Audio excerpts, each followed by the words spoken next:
नमस्कार। खुलासा इंडिया में आपका स्वागत है।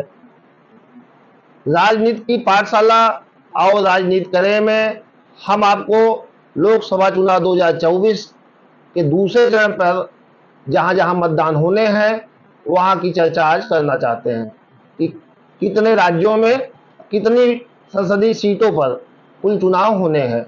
पहले चरण का मतदान हो गया है, अब दूसरे चरण की बारी है। दूसरे चरण में मतदान 13 राज्यों के 89 क्षेत्रों में वोट पड़ेंगे, जिसमें हम बात करें तो असम में 5 संसदीय सीट पे चुनाव होने हैं, बिहार में 5 संसदीय सीट पे चुनाव होंगे। वहीं छत्तीसगढ़ की बात करें तो वहां पे 3 संसदीय सीट लोकसभा सीट पे चुनाव होंगे। जम्मू कश्मीर में 1 सीट जम्मू पर चुनाव होगा। कर्नाटक की बात करें तो वहां पे 14 सीट पर चुनाव होगा लोकसभा का, और केरल में 20 सीटों पर चुनाव संपन्न होंगे। मध्य प्रदेश की बात करें तो 7 सीट पर चुनाव वहां पे होगा। महाराष्ट्र में 8 सीट पर चुनाव होगा, तो वहीं मणिपुर में 1 संसदीय सीट पर चुनाव होगा। राजस्थान की बात करें तो वहां पे 13 होगा। त्रिपुरा में 1 लोकसभा सीट पर चुनाव होगा। पश्चिम बंगाल की बात करें तो 3 सीट पर पश्चिम बंगाल में वोट पड़ेंगे 26 अप्रैल को। वहीं उत्तर प्रदेश की बात करें तो 8 सीट पर तो सबसे पहले हम बताना चाहेंगे कि कुल 13 राज्य हैं जहां पे चुनाव 26 अप्रैल को होना है, और 26 अप्रैल को वहां मतदान होगा। कुल सीटें हैं 89 सीटें हैं, जबकि प्रथम चरण में कुल 102 सीटें थी और 21 राज्य थे, 16 राज्य थे, 5 केंद्र शासित प्रदेश था। इस तरीके से जो 19 अप्रैल को मतदान हुआ उसमें 13 सीटें दूसरे चरण से अधिक हैं।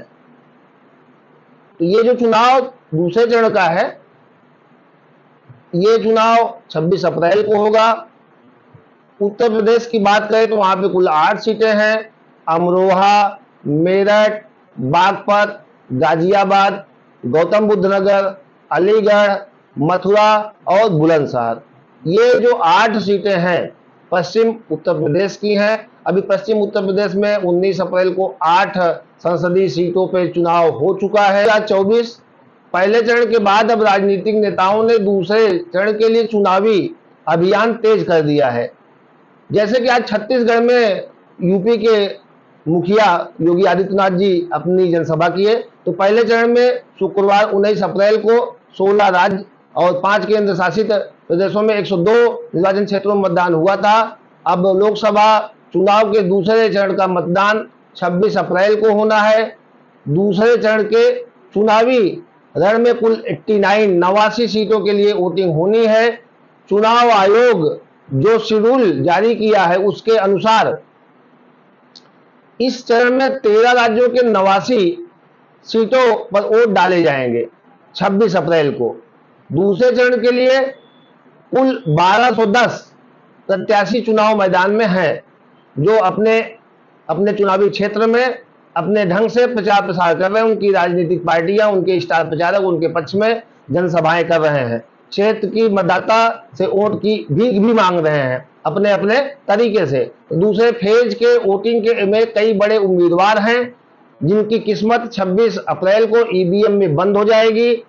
तो प्रमुख उम्मीदवारों में जो हैं 2 बार की सांसद और बॉलीवुड अभिनेत्री मथुरा की जो है सांसद हेमा मालिनी हैं, जो मथुरा की कैंडिडेट हैं, और तीसरी बार भारतीय जनता पार्टी ने उन पर भरोसा जताया है और उन्हें अपना उम्मीदवार बनाया है। और वहीं मेरठ की बात करें तो रामायण के राम का अभिनय करने वाले, किरदार निभाने वाले अरुण गोविल जी को भाजपा ने अपना उम्मीदवार बनाया है, वो भी चुनावी मैदान में उतरे हैं। तो मेरठ से अरुण गोविल जी हैं और मथुरा से फिल्म अभिनेत्री, शोले की नायिका जिनको बसंती कहते हैं, वो तीसरी बार मथुरा से चुनाव मैदान में है।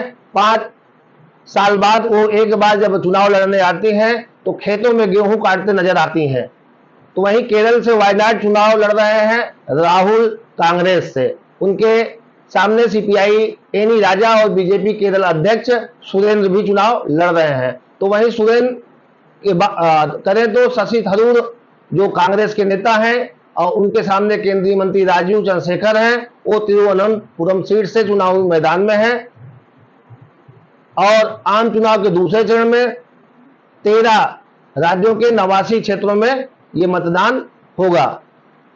फिलहाल जो पहला चरण का चुनाव हुआ वो 19 अप्रैल को हुआ। उसमें प्रधानमंत्री, गृह मंत्री सहित भारतीय जनता पार्टी या सभी राजनीतिक दल कांग्रेस, सपा, बसपा सभी ने दावे किए थे अधिक से अधिक मतदान कराने का। उत्तराखंड की बात करें तो वहां 75% मतदान कराने की बात किए थे, जो बहुत कम हुआ। मतदान के लिए चुनाव आयोग, सरकार, राजनीतिक पार्टियां सभी जिम्मेदार हैं, मतदाता भी जिम्मेदार हैं। उसके लिए चुनाव प्रचार प्रसार के लिए करोड़ों रुपए खर्च होते हैं, जो कह सकते हैं कि जनता के ही पैसे हैं, पर जनता इस बात को समझती नहीं। जनता के ऊपर जो पैसे खर्च किए जाते हैं वो कहीं न कहीं से उस बाद में चुनाव बाद उसके ऊपर भार पड़ता है और जनता को ही वो भार सहन करना पड़ता है। तो इस स्थिति में चुनाव में भागीदारी सुनिश्चित करने के लिए जिस दिन भी जिस चरण का मतदान होता हो वहां पे मतदाताओं से अपील है कि वो अपने संसदीय क्षेत्र के उम्मीदवार को जाकर मतदान करें। यदि उनको कोई उम्मीदवार समझ में नहीं आता है तो अब उनके सामने एक विकल्प के रूप में नोटा का है, नोटा वो दबाकर अपनी प्रतिक्रिया दे सकते हैं कि जो राजनीतिक दल चुनाव मैदान में अपने अपने उम्मीदवार उतारे हैं या कह लीजिए थोपे हैं, उनको नहीं पसंद है, तो वो जो है अपना